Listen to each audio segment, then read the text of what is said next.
Welcome back to our second edition of our Saturday showdown here at Fantasy Sports Insight. This is the nightcap. This is the Packers and the Panthers. I think some people might like this game a little bit more from fantasy appeal, but just know that those Packer studs will take up a lot of your salary. So if you're new here, make sure you hit that subscribe button. Check out all of our content here at Fantasy Sports Insight. We have right now up college football. We have soccer. We have more NFL. So be on the lookout for content, and it is completely free. Excuse me. So that is awesome for you guys. So let's get into this slate. All right, let's start with the odds. And to nobody's surprise here, the Packers are pretty big favorites. Not only with all the news this week with Christian McCaffrey, in, out, and now, out or doubtful, I think, as he's listed as. I'd be shocked to see him play. Elevates Mike Davis quite a bit, as we've seen in the past.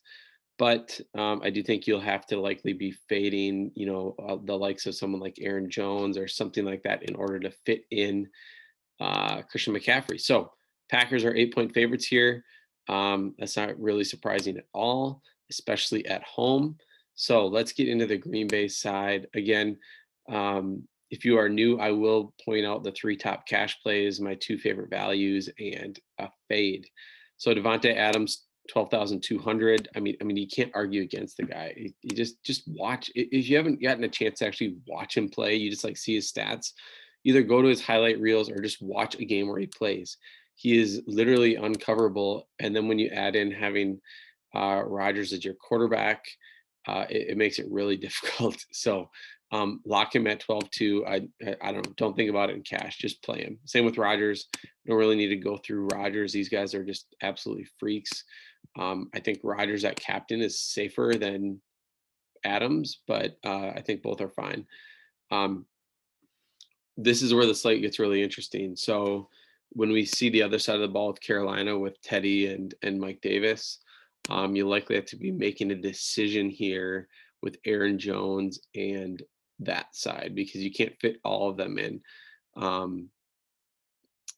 I'd like to think that as the season ends here, Jones will be getting a little bit less work and Jamal Williams will be getting a little bit more, just to kind of preserve for the postseason. But, right when you say that is when Aaron Jones has a 25-point game. So definitely cash viable, not a lock for me like Rodgers and Adams.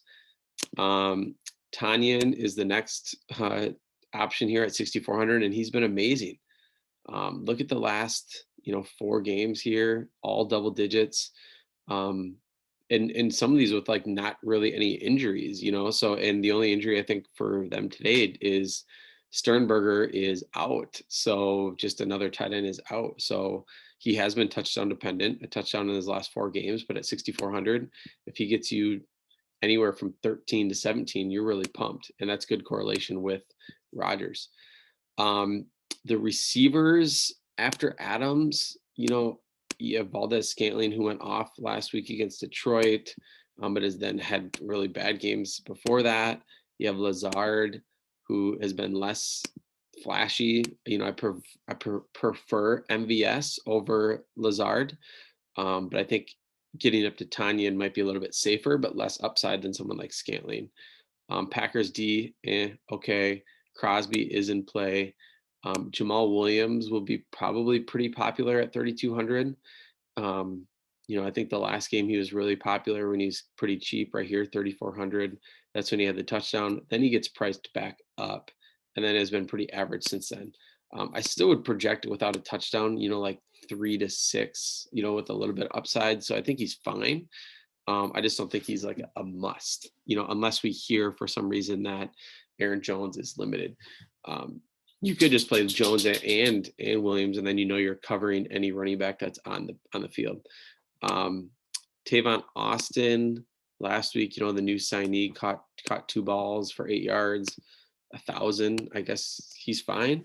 Mercedes Lewis at 1,400 is active, and Sternberger is out, so I think that would elevate him a little bit.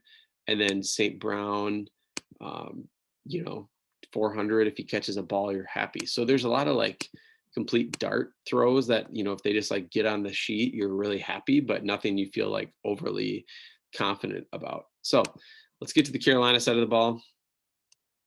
Christian McCaffrey priced at 11.8, listed as doubtful. I don't, I just, obviously if he comes in and just plays, you have to consider him, but I'll pass. So, and he's likely out. This is where it gets interesting, right? So you have Teddy Bridgewater, who as a quarterback, regardless, his floor and ceiling is probably 14 to 20 points. So like that's kind of where I'm projecting him. He's got a little bit more upside, but I'm likely projecting him there.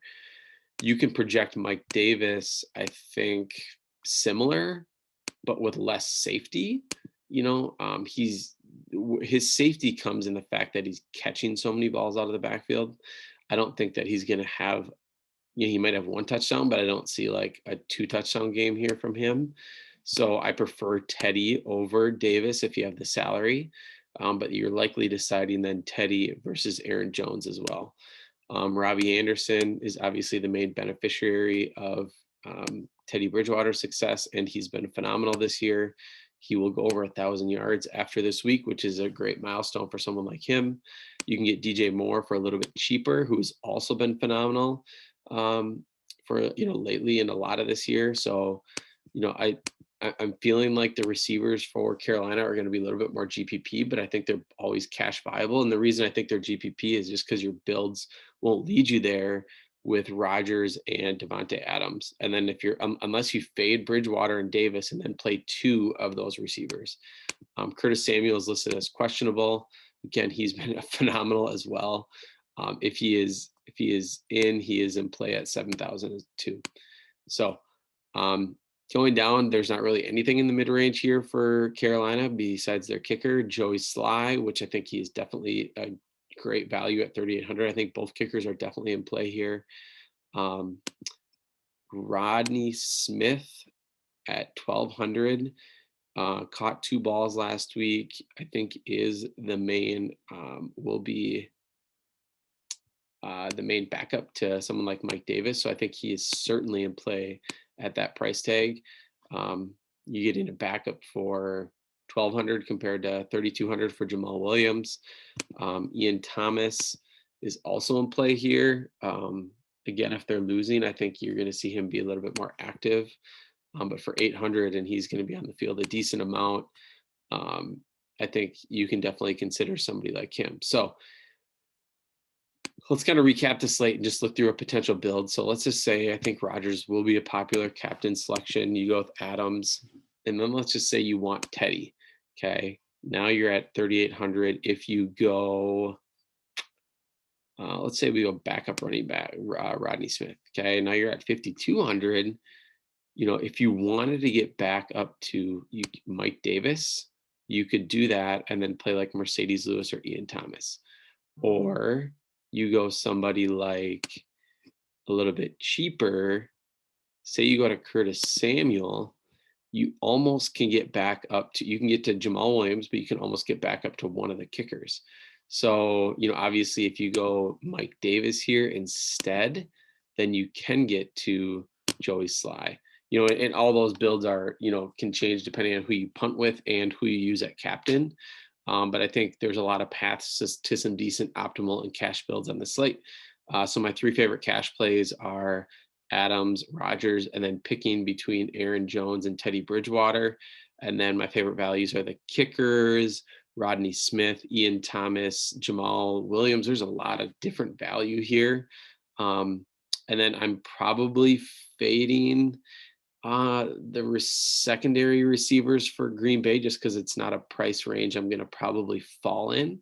But I think they're both viable in GPP. All right. Thanks again for listening to another edition of our Fantasy Sports Insight Showdown Breakdown here at FSI.